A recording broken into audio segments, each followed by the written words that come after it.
Today, we bring you a video about contributing know-how to a commercial company, a way to add value to the business by transferring technical or industrial knowledge.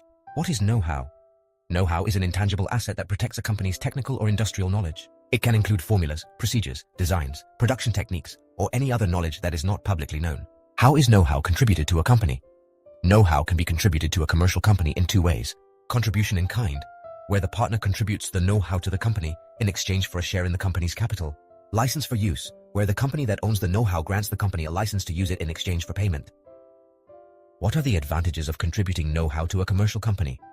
The three main advantages of contributing know-how to a commercial company are: increased company value, as know-how is an intangible asset that can significantly increase the company's value. Obtaining funding, because contributing know-how can be a way to secure funding for the company without needing to take out loans or credit. Access to new markets, as know-how can allow the company to enter new markets or develop new products or services.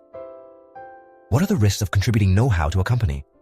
The risks of contributing know-how to a company can also be summarized as three: loss of control over the know-how, because if the company does not take appropriate measures, it could lose control of the contributed know-how. Unfair competition, as the company's partners could use the contributed know-how to compete with the company that owns it. Difficulty in valuing know-how, because valuing know-how can be a complex and challenging process. Focus your questions and challenge our AI Atenea. Complex questions, expert answers. More information at ilpabogados.com.